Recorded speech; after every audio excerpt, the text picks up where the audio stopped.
Welcome back to another episode of the Successful Driver Podcast. We're here in the Clear Simple Used Truck Buying Studios, and we have a guest on the line. We are very excited to talk about one of our partners here at Aero Truck Sales, Wade Bontrager, CEO of National Truck Protection. Wade, it is so excited to be talking to you. Thank you for spending a little bit of time with us today. It's great to be on with you. Thanks for having us. Yeah, we're really looking forward to it. We've got a long-standing relationship with you guys. I want to, we'll get into that, I'm sure, in some of the stuff that you guys provide here in a little bit. But before we get started there, I just want to know a little bit about your background here in the trucking industry. Just, how you got started and how you got to where you're at now.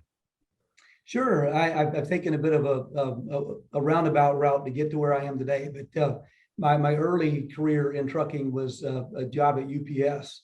Right out of school, where I worked with them, really in marketing and pricing and that sort of thing. Then I left trucking and went to the insurance industry and was in insurance for really longer than I like to admit, the last several decades. So when back in 2018, National Truck Protection bought Premium 2000, and the group that bought them asked me to come in and sort of put the two companies together. And so I sort of re-entered the trucking space, but obviously in an insurance-like kind of way. So it's bringing both those two things together.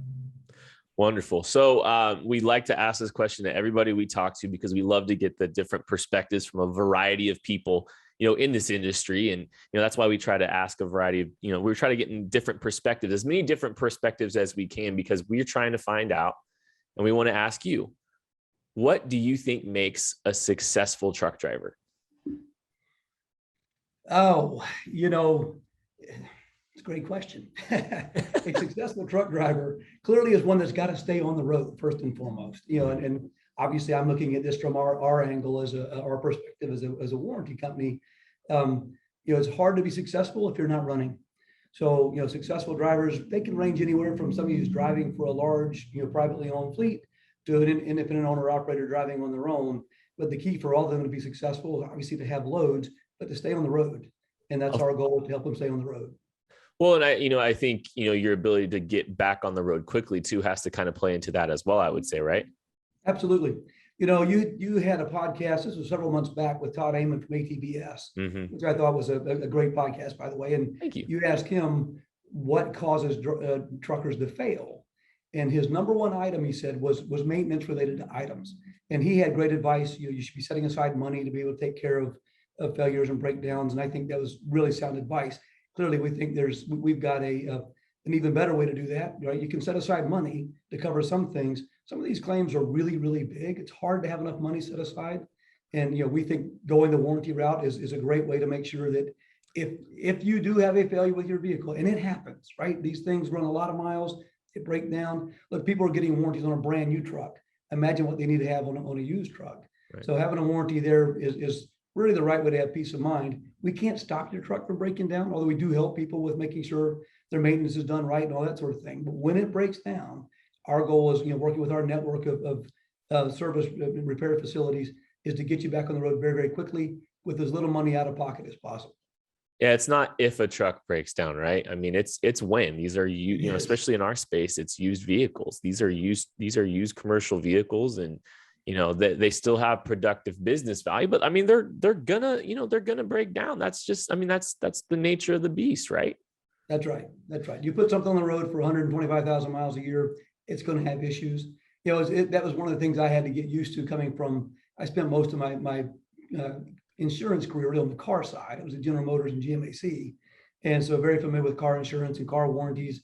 The frequency of failure on trucks is clearly higher than it is on cars, but most people aren't driving their car 125,000 miles a year. Right. Well, you hope not. So, we always ask this question too, and you kind of started to answer that a little bit, but your role in the truck driver story, how are you helping truck drivers out there find success? We try to make sure that they're up and running, right? If you have a breakdown when they happen, we've got really easy processes and a network of people to help you get fixed to get them back on the road. In fact, we did some interesting things. Typical warranty, it's a breakdown warranty, something fails, your warranty hopefully covers what failed. We added a couple of features to our products a couple of years ago to when you're down to help you out. We have a product called rapid repair guarantee that if you're broken down and you're in the shop and it takes beyond a certain amount of time to get your repair done, we actually help you make part of your truck payment. So, you're going to be down at some point. We're trying to make sure we minimize the impact of your business. We've also got a rental program where if you're down and you really can't afford to be down, we've got a network of partners that can get you into a rental truck, and we reimburse the cost of the daily charge for the rental. So, we went beyond just taking care of your truck once it's broken down to how can we help you stay on the road? So, I mean, Wade, we've got a good relationship. You and Aaron we have a long-standing relationship.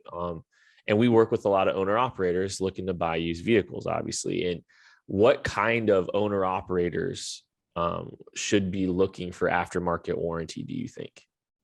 I think anybody who's not flush with cash should be warranty, frankly. I mean, really, you talk to really big fleets, they probably don't need to buy our warranty. Right? If you're a large 1,000 truck fleet or 500 truck fleet, and then you own those trucks, you probably have the financial wherewithal to self-insure or maintain those on your own. It's really the smaller guy, the single owner operator, 5, 10, even 15, 20 and beyond trucks, where, if they have, a $20,000 engine claim or $25,000 engine claim, and they get a couple of those in a few, in 6 months, they're out of business, right? Because they don't have $25,000 to fork over, and they're scrambling to get a loan or something like that to pay for that repair. That's the individual who absolutely ought to have a warranty. I would not be in that kind of business and not have a warranty. So let's talk specifically about first-time owner operators. Those guys, what do you suggest? I mean, for them, they're first time out, kind of maybe on their own a little bit. What do you suggest for them when they're kind of assessing warranty and what they should be looking for? Sure. There's a wide range of warranties out there. We look at things really sort of along three parameters, if you will. First thing is that most people think of immediately is what components are covered. So you want to make sure you're buying a warranty that covers as many components as possible. From engine to after treatment to turbos and injectors and trans and rears, all of that. So understand what components are covered, because some people buy just an engine only warranty because they just really want catastrophic coverage. So know what you want. I think if you're a first time person, owner operator without a lot of cash, make sure you get full coverage, if you will.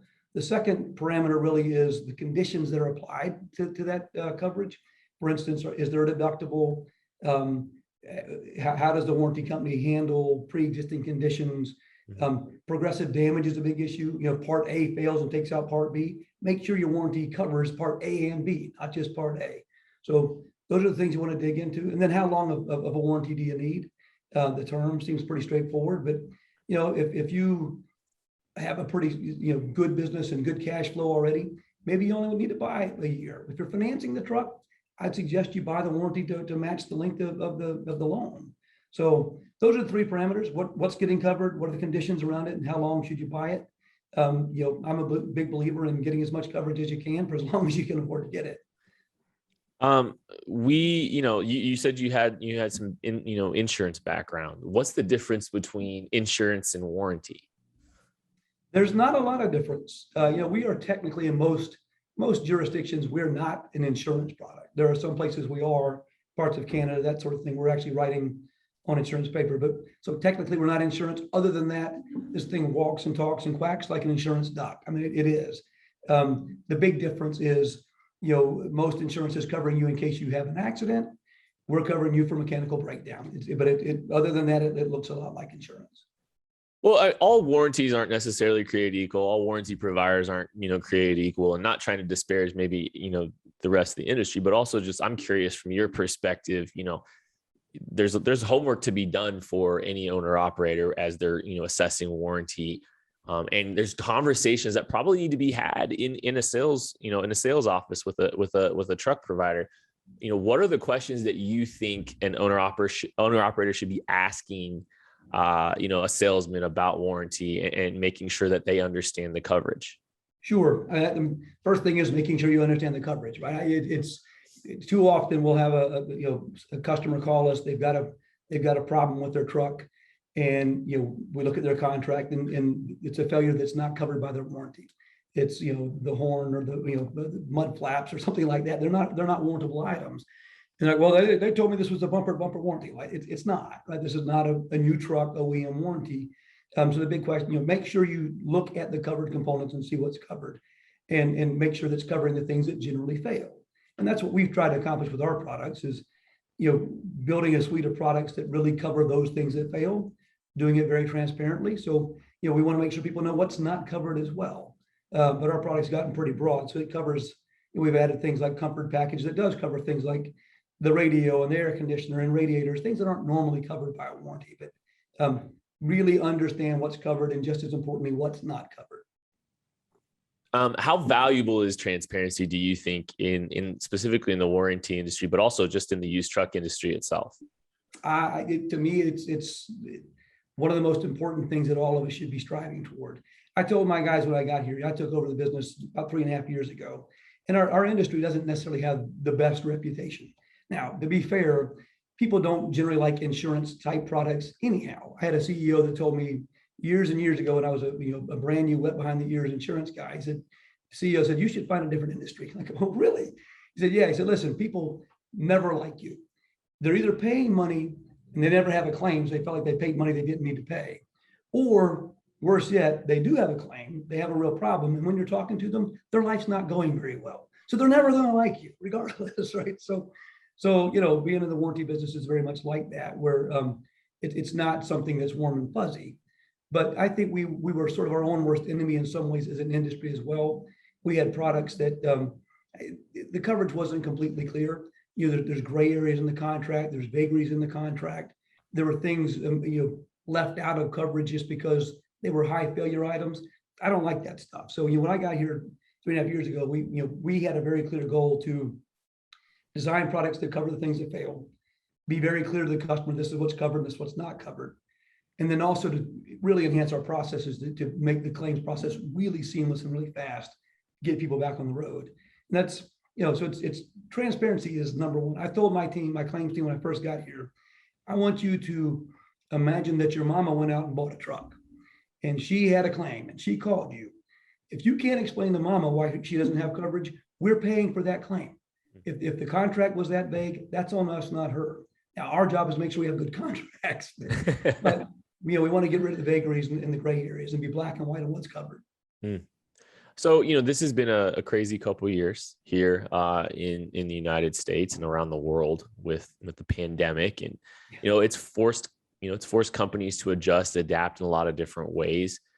Out at NTP, what has changed for you guys as you've kind of had to adapt to a different era, a different time right now amidst this pandemic? How has that affected you guys?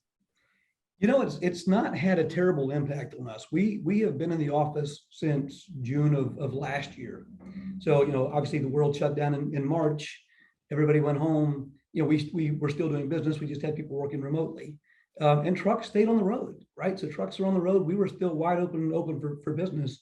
We brought people back to the office in June, obviously with a lot of COVID protocols and social distancing and all that. But we've been running pretty normally since then. The trucking business didn't really slow down very long. If anything, it took off even more.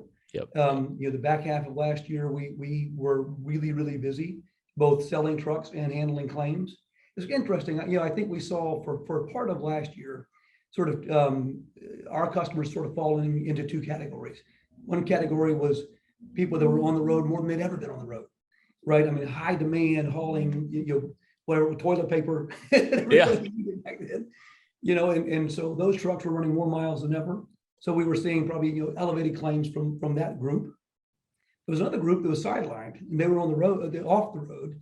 And a lot of them took the opportunity to actually go get the trucks fixed. so we were paying a lot of claims in too. So we had, we probably had a surge in our claims cost for a while. That normalized. It was fine. But in general, the amount of miles being driven, the amount of freight being hauled, huge demand for people getting used trucks, particularly since there's the supply chain issues with the new trucks. Used trucks are hotter items than ever. So right. Business has been pretty good. It's kind of a credit to you guys that you were able to kind of treat it business as usual, because there are such high stakes right now within the trucking industry, and there is more freight, and so being able to withstand a lot of an influx in need and stuff, that's impressive in and of itself. Wade.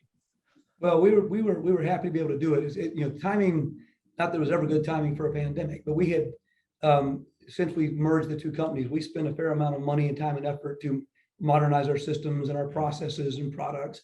So we were poised to handle it. I think if it had happened, 18 months before that, we'd have been in a lot of trouble. But fortunately, with the new systems and processes and stuff, we were able to move without missing a beat. No, Thankfully, hey, on the road. foresight, man, that's impressive. That's really impressive. Knowing to kind of modernize systems. It showed up at the right time. It's pretty valuable, man. That's pretty valuable. Well, Wade, lucky. yeah. You know what? Planning's not always luck, right? You're right. Well, Wade, we really appreciate your time. It's been a pleasure talking to you. Thank you for spending a little bit of time with us on the show. No, it was great to be with you, Kent. Appreciate you having us. All right, that's Anytime. yeah, absolutely. That's another episode of the Successful Driver Podcast. Thank you to Wade Bontrager, CEO of NTP, for spending some time with us. Make sure to subscribe to the YouTube channel, the podcast channel, wherever you found this show. We'd love to keep in touch with you. We'll catch you later.